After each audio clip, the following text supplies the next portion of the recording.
Hey, what's up, guys? C'est Sam G, the RPG hobo, back on the track and back to basics. I wanted to just chat a little, share some thoughts about what I'm playing nowadays, what the state of the hobby is for me. In these days, I haven't been vocal in a long time, probably a year and a half, and I felt inspired by a Condor DM who kind of got me at doing it again. Give it a shot, see how that goes. And I found a nice track near my new place, and I'm currently exploring it. Back to basics for me means that I found the light. I found a new light. I've been there before, like when you find a game that kind of does it well for you and you get all excited about it and all that.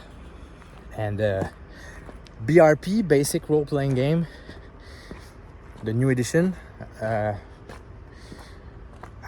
was exactly what I was looking for. So let me tell you the story of how I discovered BRP and what it does to me, and what the heck. So I had the great opportunity to 2 years ago, almost 3 now.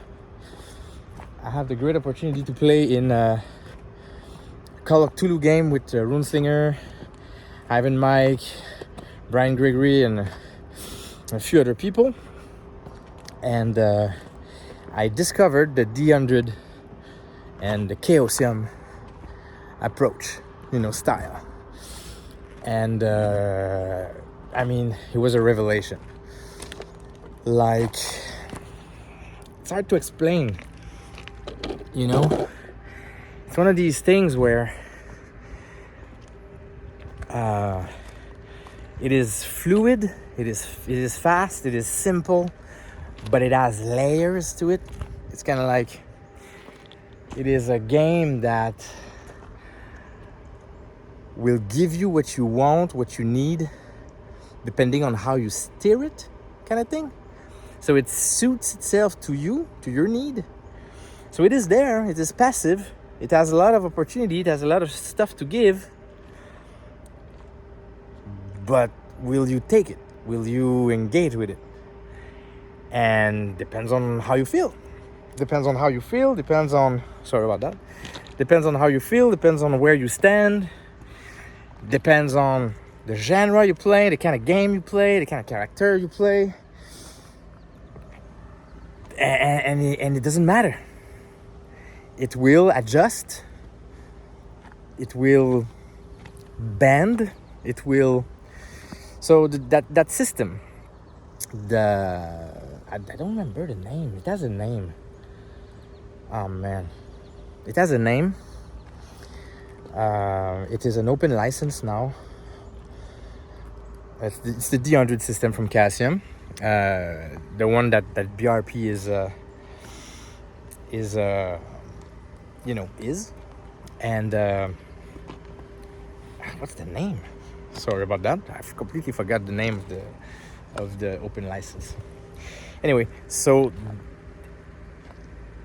I was playing Call of Cthulhu, which is a version of that system, but it's the same spirit, it's the same philosophy, right? And the game is kind of like teaching you not to roll often. It kind of like gives you the tools for you to understand that rolling the dice is sacred in such a way that when it happens, it's very sharp, it's very quick, sudden. It's kind of like binary, yes or no, black or white kind of thing. So it has a strong impact on your fun, on your reaction, on your psyche. It has a lot of tension to it because you roll the dice and you see it right away. It is made in such a way that you don't have to talk about it. So it is a design. It is a system that hides itself well. So you can play, if you want a really super immersive, in character, no meta talk at all kind of thing. I mean, this system hides itself. You don't have to talk about numbers, don't have to say anything. You just roll and you keep role playing. So but it doesn't matter. If you want to talk about it, you can as well. And it's fun as well. Because the synergy between the skills and the different operation you can do with them in order to achieve what you want to do is so various. It's so deep. It's so made for good optimization and strategy if you're into that kind of stuff. So it's kind of fun to negotiate and talk about that with other players. Are you gonna help me doing that and that way? But if you help me, it's risky because this and that. You can do that and it's fun as well. But it doesn't. You don't have to. You can also hide it. It is amazing. And you know, I'm late. I'm late I'm late at the party. I discovered BRP. I bought it last summer, and I played it this winter when I started. And super easy to learn. It shows itself to you, kind of thing. When you start playing, it reveals itself. So it's kind of hard not to get it. And it was fun right away. It was intense right away. It's man, I find, you know, so for the people who know me a little, know this channel, I was a big fan of Burning Wheel for many years, and I still love the game. I just don't play it anymore.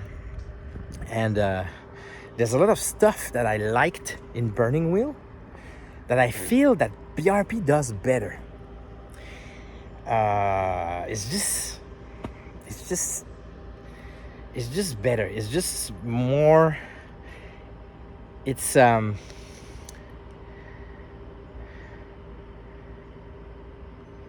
it is how can I say that in English? The integration of these systems and these rules is better in BRP. It's better integrated. It's yeah, I don't know how to say that otherwise, but yeah, the integration is better, and it makes it more coherent. It makes it more part of the whole kind of thing. So yeah, BRP. I'm gonna make I think I'm gonna have a few videos talking about BRP, and right now I'm just talking about my excitement. But I wanna get a little bit deeper into it. So the whole idea with BRP is that it is they call it a game engine. I think it's just semantic. It's a system, but it's also like a toolbox kind of thing. It's a huge system. Okay, so the system is huge. It is so huge that you cannot utilize it all in one take. You have to make choices, kind of thing. So it's a universal system, so you can play whatever you want. It's good for whatever you want. And so depending on what you choose, you have to make some choices. So for example, you say I want to play some Western genre.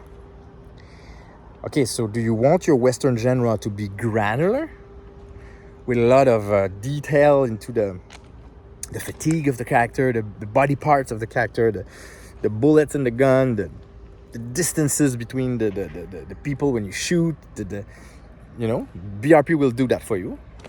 Or do you want it to be more pulpy, more, action movie kind of thing? Well, BRP will do it as well. Now, depending on these choices, you will utilize different subsystems. And there's a big part of the game that you won't utilize, or you will, depending. And so, just, to give you some example, I mean, just from the character creation, you start the game, and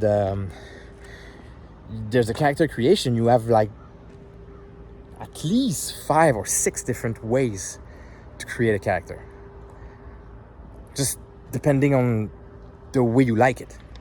How do you want the character creation to be? Do you want the character creation to be very fastidious and granular and intense and long and with maths and stuff?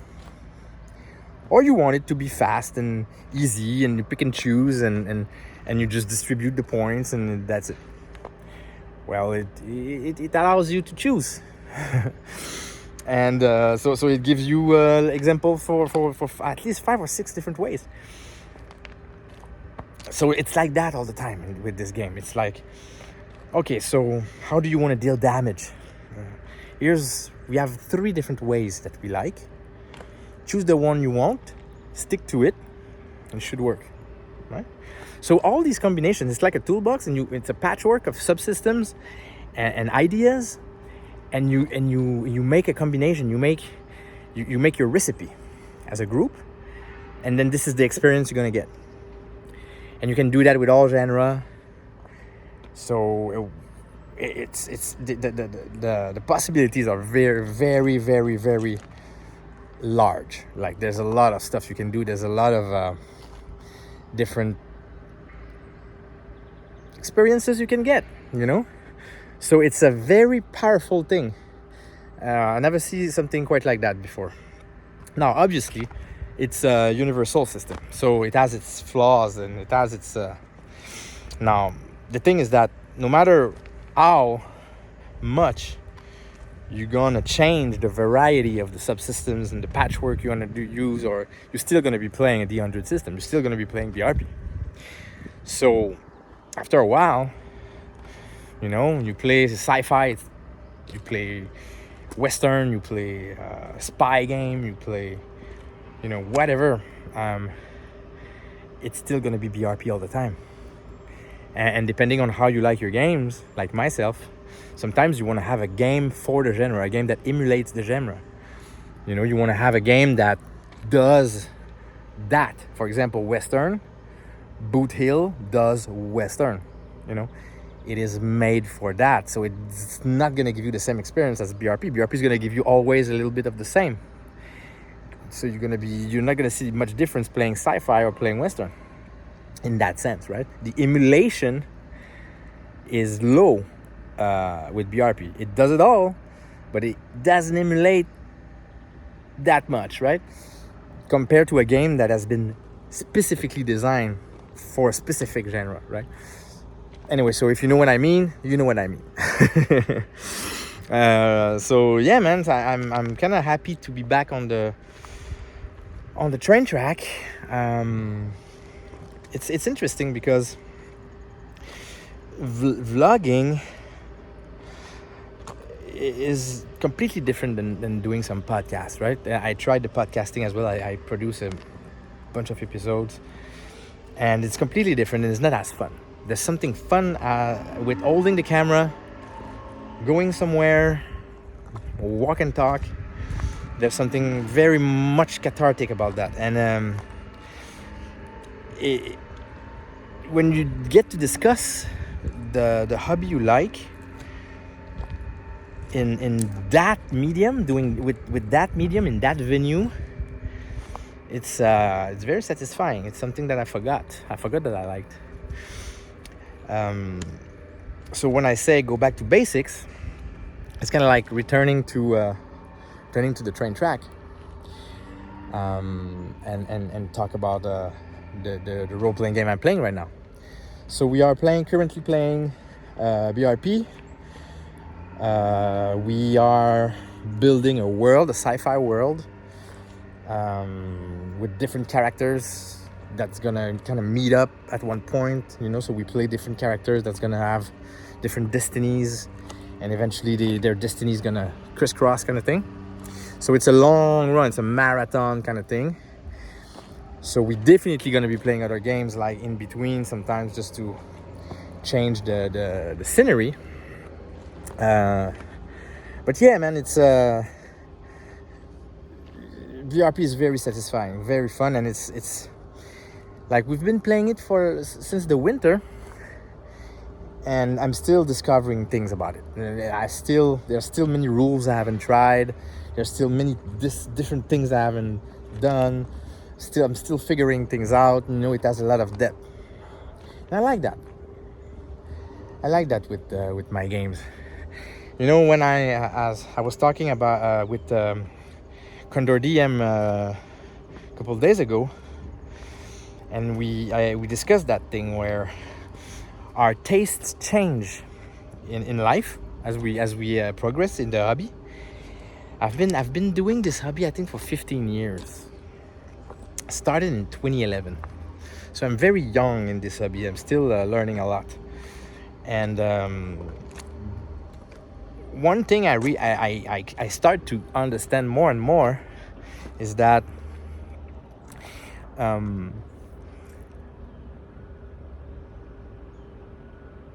there's eras in your relationship with the hobby. Like, so you have I don't know about you guys, but me, there's years where I'm gonna be into these kind of games. There's other time, another period where I'm gonna be into that kind of game, and then I'm gonna change and I'm gonna evolve. I'm gonna grow out of it, and it's kind of like a journey to figuring out my taste. It's kind of like a journey to figuring out what I like, but at the same time, I change, and because I change and I grow and I evolve, my tastes follow along. So you kind of like never reach that figuring out. You get a broad idea of what you prefer, what you definitely don't like. But I find myself liking more and more nowadays games that 10 years ago I was spitting on, I was laughing at, and it's crazy. It's amazing how it's crazy. It's like the feeling is kind of like waking up from a dogmatic slumber, where when you're so into something, you kind of close your eyes, or you kind of shut off some other things for some reason, because you want to protect that thing that you got. And it's not allowing you to try a different thing, or to at least give it a shot or something and figure out different things. So it kind of like slow you down a little bit in your progress when you have that attitude, that rigidity toward alterity, towards something else, something that's different. A good example is that when I was maybe I'm gonna go by years because I don't remember, but when I started this new channel, because I had another SimLG channel before that I deleted, and when I just started this one with the video SimLG is dead and everything, I was in that time, I don't remember the date exactly, 2015, something like that, 2017 maybe. I was very into indie games and story games and very like small games that does one thing and does it well. And I was very into those, passionate about it, obsessed. And I was definitely not engaging with what I called traditional game back then. Games like Chaosium game, like old school TSR, stuff like that. And I was dismissing them on the premise that they are not well designed in such a way that they allow you to have bad habits when you play them. That was my premise.